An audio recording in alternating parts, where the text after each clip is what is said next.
छात्रों, आज हम पाठ तीसरा दादी माँ का परिवार इसका स्वाध्याय देखते हैं जो आपने किया होगा, लेकिन उसके उत्तर जांचना भी चाहिए कि आपने सही लिखा है या कहाँ पर आपकी गलती हो गई है, तो वो भी आप चेक करो। हाँ, उसके लिए पहला प्रश्न हम देखते हैं कि घटना के अनुसार क्रम लगाकर लिखो। ये तो आसान है, कौन सा पहला आता है और कौन सा दूसरा आता है, ये बहुत आसान है। सिर्फ वो क्रम हमें लिखना है कि उस परिच्छेद में कौन सा पहला आया है, हाँ? और कौन सा वाक्य दूसरा आया है, कौन सा वाक्य तीसरा आया है। तो यहाँ पर पहले कौन सा होगा? घर के आंगन में बरगद का पेड़, तो पेड़ का होना पहले होगा, है ना। फिर पहले चिंकी ने ये किया, बेटों का उपहार दिया, है ना।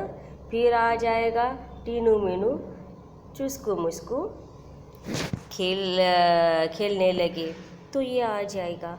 और अंत में आ जाएगा एक साथ उड़ने को रहेंगे तैयार। ध्यान में आ गया इनका क्रम कैसा होना चाहिए? हाँ, अगर आपने गलती से इधर उधर लिखा हो तो उसे ठीक कर दो, सही उत्तर लिखो। अब है आगे एक वाक्य में या दो वाक्य में उसका उत्तर लिखो। चिड़िया कहाँ रहती थी? तो चिड़िया कहाँ रहती थी, आपने क्या लिखा है उसमें? तो नीम का पेड़ यहाँ पर दिया है क्या? नहीं है। तो यहाँ कौन सा पेड़ दिया है? बरगद का। और वो कहाँ पर है? आंगन में। तो चिड़िया आंगन में बरगद के पेड़ पर रहती थी। ध्यान में आया? अब अगला है बहेलिया कब ठगासा रह गया? कब रह गया ठगासा?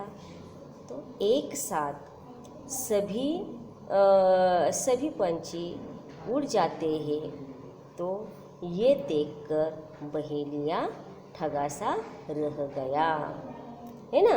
एक साथ उड़ने लगते हैं ना वो सभी मिलकर, तो और वो तभी वो बहेलिया जिसने भी जाल फेंका था वो बहेलिया ठगासा मतलब ऐसे ही देखता रहा। तो अगला है दादी माँ सुबह उठकर क्या करती?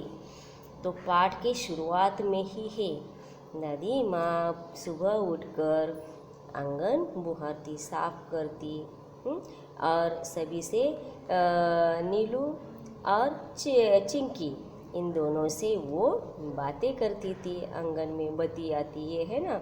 तो ये यहाँ पर इसका उत्तर लिखना है। आंगन बुहारती थी और नीलू चिड़िया और चिंकी चुहिया से वो बातें करती। फिर चुस्कू मुस्कू ने किससे जाल काटा? किससे मतलब क्या क्या था? कैसे उसने जाल काटा? क्या हाथों से जाल काटा? नहीं। तो उनके पास जो दांत थे उन पैनी दांतों से, तीक्ष्ण दांतों से जाल को काटा। तो क्या आ जाएगा? चुस्कू मुस्कू ने अपनी पैनी दांतों से इस जाल को काटा। अगला हम अंतिम देखने वाले, देखो कितना छोटा सा स्वाध्याय है हमारा, है ना। एक तो क्रमानुसार वाक्य लगाने हैं और दूसरा है एक या दो वाक्यों में ही उत्तर लिखो। बहुत छोटा सा स्वाध्याय है, तो आप आसानी से वो कर सकते हो। अगला है भाषा की ओर, और भाषा मतलब ये व्याकरण का भाग है। इसमें है निम्नलिखित शब्दों के वचन बदलकर वाक्य में प्रयोग करके लिखो। अब यहाँ पर एग्जाम्पल भी दिया है ना। जैसे कि थैली, वचन बदल कर क्या आएगा? थैलियाँ आ जाएगी। एक से अनेक लिखना है, तो उसका वाक्य भी दिया है, पॉलीथिन की थैली का प्रयोग नहीं करना चाहिए। अब यहाँ पर अनेक मतलब बहुवचन में हमें कैसे करना है? वचन बदल कर अनेक थैलियाँ लेनी है ना। पॉलीथिन की थैलियों का उपयोग नहीं करना चाहिए। जैसे ही अब पंखा दिया है, पंखे का इसका वचन बदल कर पंखे आ जाएगा, तो इसका भी वाक्य में प्रयोग करेंगे। तो मैं सभी वाक्यों का प्रयोग करते हुए आपने आपके मन का अलग सा दिया होगा वाक्य, है ना। गर्मी के मौसम में हम पंखा लगाते हैं, या गर्मी के दिनों में हम पंखों के बिना नहीं रहते, पंखे चाहिए ना उसी वक्त। तो ये ऐसे वही वाक्य तैयार कर सकते हो। फिर दीवार, दीवार का बहुवचन आ जाता है दीवारें, हाँ, दीवार पर लिखना गलत बात है। हाँ, और यह सूचना भी कभी कभी लगाई जाती है, दीवारों पर मत लिखो। हमने एक वचन और बहुवचन का दोनों भी वाक्य देखा। फिर राजा, राजा के लिए राजे नहीं कहा जाता, उसका बहुवचन भी राजा ही होगा। राजा, राजा। इसमें कुछ ये आकारांत वाला है तो इसमें कुछ बदलाव नहीं होते। वचन में ऐसे कुछ शब्द है जैसे किसान, माली, राजा, है ना, तो इन शब्दों का वचन नहीं बदलता, तो इसका एक ही इसमें वाक्य लिखा जा सकता है। आप कुछ भी लिख सकते हो, मेवाड़ का राजा ये था, राणा प्रताप था, ऐसे लिख सकते हो।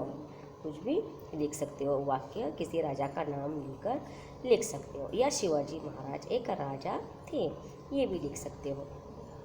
फिर आगे है वस्तुएं, तो इसका एक वचन में क्या आ जाएगा? वस्तु।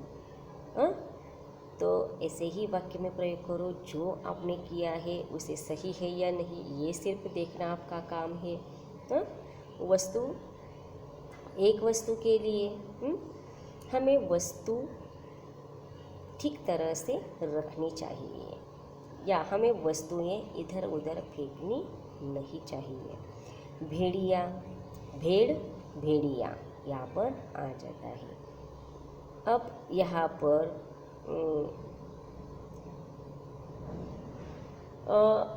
कोई भी, ये अब जानवर है, भेड़ बकरियाँ, किसान भेड़ बकरियाँ पालते हैं, ये भी हम कह सकते हैं। या भेड़े बकरियों को खा जाते हैं, है ना, ये भी लिख सकते हैं। बहु, बहुए, अब यहाँ पर ए आ जाएगा, एड़ी वाला, और ऊपर चंद्र बिंदु आ जाएगा।